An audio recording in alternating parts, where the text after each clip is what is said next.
Right everyone, today we're going to be doing a very highly requested video. I'm going to be going through how to best farm relic materials, because a lot of people at this point are really starting to feel the bottleneck of relics holding them back. When Relics released, I think a lot of people saw their thousands of unused gear and thought to themselves, this is great, all this junk is never going to run out, and this is especially more likely the longer you've been playing, and I myself fell into this trap on the Carbonite and Bronzium Salvage. But just lately, as I saw my gear tumbling down into the hundreds, I started to worry a little bit and started thinking of more optimal ways of farming relic mats to prevent some of the earlier pieces becoming a problem in the near future.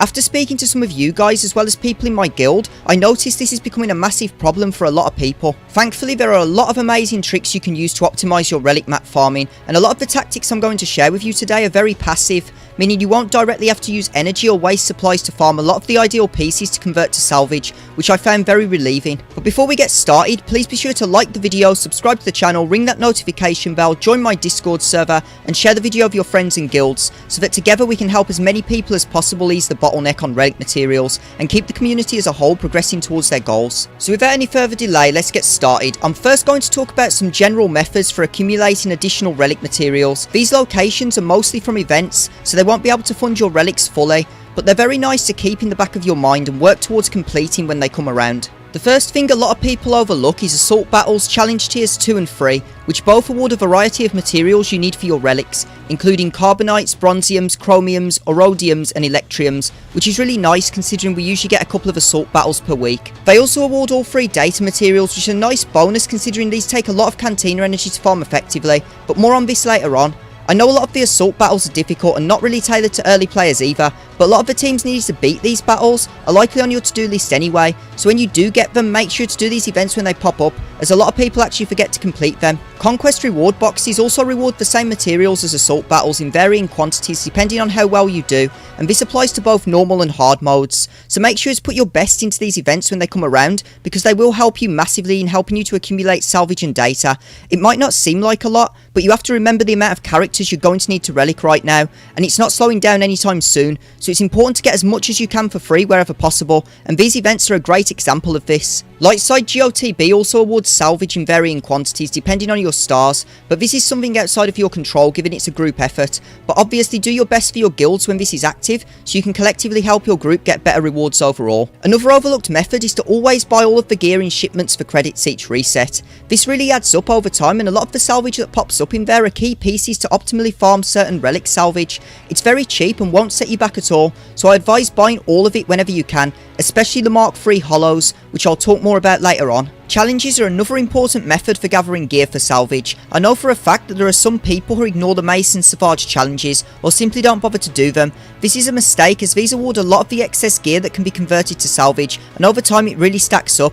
So make sure to do all your challenges daily, and this will help you in other areas later on as well. Another great method is opening Bronzium packs. Now this is very tedious, but you can pull a lot of gear for Carbonite and Bronzium salvage this way, and it won't cost you anything, well, except your time. You can also rarely pull Mark III hollows and even full Carbantes from here, so it's well worth putting in the time to spend all of your ally points for many reasons, but even more so from a salvage point of view, as you can really grab some great gear to convert here. Donations are also a really overlooked way of gathering gear for salvage. I'm not saying sit there and scrounge off the generosity of your guild members though. Always try and give back what you can to others where possible. A good thing to request is the Mark 7 Boar Armor Mod Prototype Salvage, which is going to be a key piece of gear later on in this guide. A lot of people have these spare and they're really amazing for making one of the Relic salvage. You can get up to 10 a day from guild members, and given it's so common, a lot will be willing to help you out if you need some. Now this next one might be a little obvious, but make sure to actually play the raids your guild does, specifically HSIF and Crankor, even if you cannot get top 10. You generally get a lot more gear the higher you rank in a raid, and if you can obtain top ranks, then there's even more reason to compete, as a lot of the gear from these raids is amazing for salvage, and as most of you know, Challenge Rancor is one of 2 places in the game to farm one of the Relicate materials, and the better you do, the more of these you get, so don't sit on a 0 and make sure to do your part. You're helping both yourselves and your guilds as a whole. Now I do generally advise caution in using shops for salvage, but the shard shop is generally very easy to gather currency for, so this is the exception. Target gold gear that's required for higher end salvage pieces, like Zimbiddle cards for example. You're likely already using this shop for a lot of things, so don't go too crazy, but if you're struggling for certain gear for some of the higher salvage, be sure to utilise this shop as it can help you out a lot. finally, I'd just like to quickly mention the guild store. However, the only thing you should be buying here from a salvage point of view at least is the Mark III holo projectors, as these are in very high demand for both gearing characters as well as salvage. Outside of this specific piece though, use your guild store currency for your gearing needs only.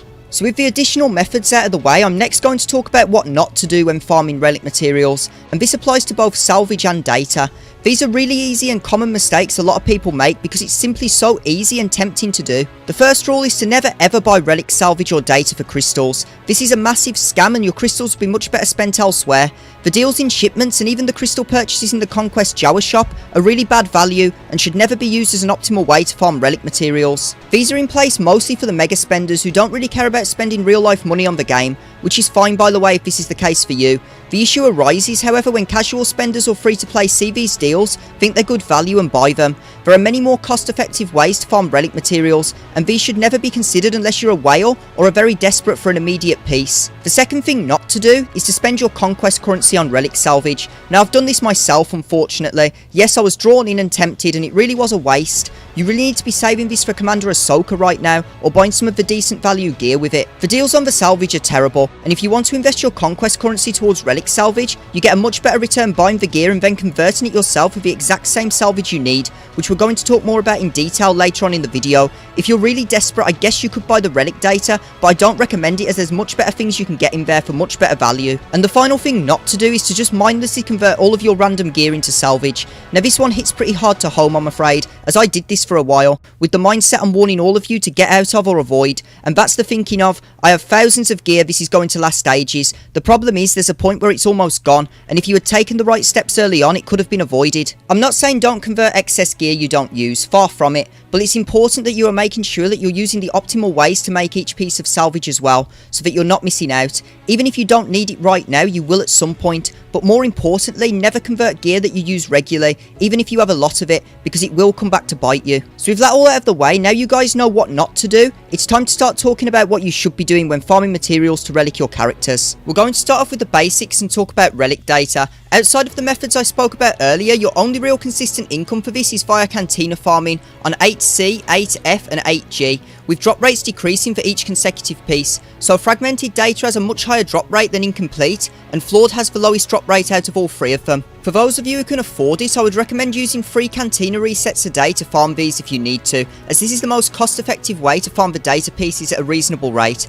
Obviously that's not an option for most people who don't play competitive in arena or spend money, so for a lot it's just going to be a slow grind unfortunately. So moving on to what I can help you with, we're now going to talk about the optimal ways to farm each piece of salvage. By following my advice in this guide, you will save a ton of resources and get materials a lot easier than you probably were before. The first piece we're going to talk about is the Carbonite circuit board, which a lot of people are starting to struggle with lately. In most cases here, gear salvage will outperform crafted gear, so avoid using your crafted gear pieces here if you don't have too many to spare, and also avoid using all purple gear as it's simply not worth it.